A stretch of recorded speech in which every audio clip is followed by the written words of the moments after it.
മനസ്സിലേക്ക് പോവാ. ശരീരമാ ഗുരു. ഇപ്പൊ ഈ ടൗണിൽ ഒരു പശു വന്നു, അതിനെ മൂത്രയ്ക്കാൻ മുട്ടി. മനസ്സ് പറയോ ഇവിടെ ആളെല്ലാം ഉണ്ട്, ഇവിടെ പറ്റൂല? ഇല്ലല്ലോ.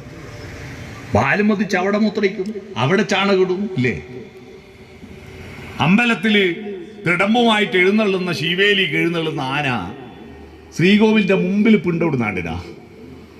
ഇത് അമ്പലാന്ന് പറഞ്ഞിട്ട് മാറ്റി നിർത്താൻ പറ്റില്ല. അതിന് ശരീരത്തിന് എന്താ, വിശക്കുമ്പോൾ തിന്നു, അല്ലേ?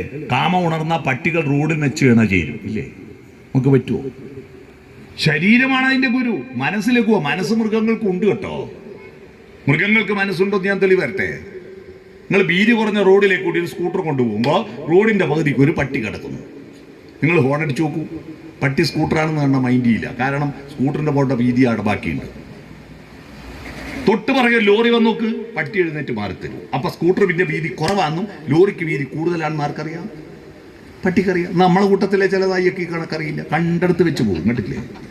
അതാ കണക്കെല്ലാം അറിയാം. മൃഗങ്ങൾക്ക് മനസ്സുണ്ട്, പക്ഷെ അത് ശരീരത്തിന് വിധേയമാണ്.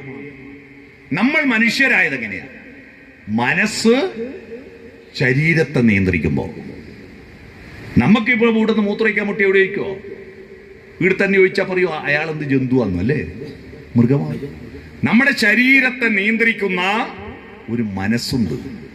ആ മനസ്സിന് വാർദ്ധക്യമില്ല. മനസ്സിലാക്കണം. മനസ്സിന് വാർദ്ധക്യം ഉണ്ടാക്കുന്നതാ നിങ്ങൾ. ഞാൻ വയസ്സനായി എന്ന് എപ്പോഴും പറയരുത്. അങ്ങനെ വയസ്സനൊന്നുമില്ല. 5ാം ക്ലാസ് പഠിക്കുന്ന കുട്ടിയെ സംബന്ധിച്ച് 6ാം ക്ലാസ്സുകാരൻ വയസ്സനാ, അല്ലേ? 10ാം ക്ലാസ് പഠിക്കുന്ന കുട്ടിയെ അപേക്ഷിച്ച് 11ാം ക്ലാസ്സുകാരൻ വയസ്സനാ.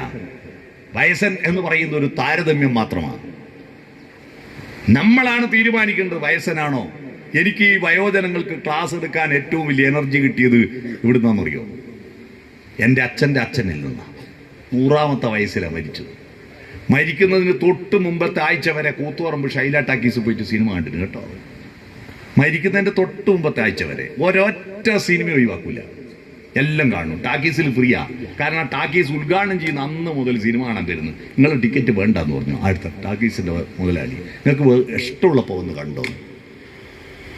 എനർജറ്റിക്കാ.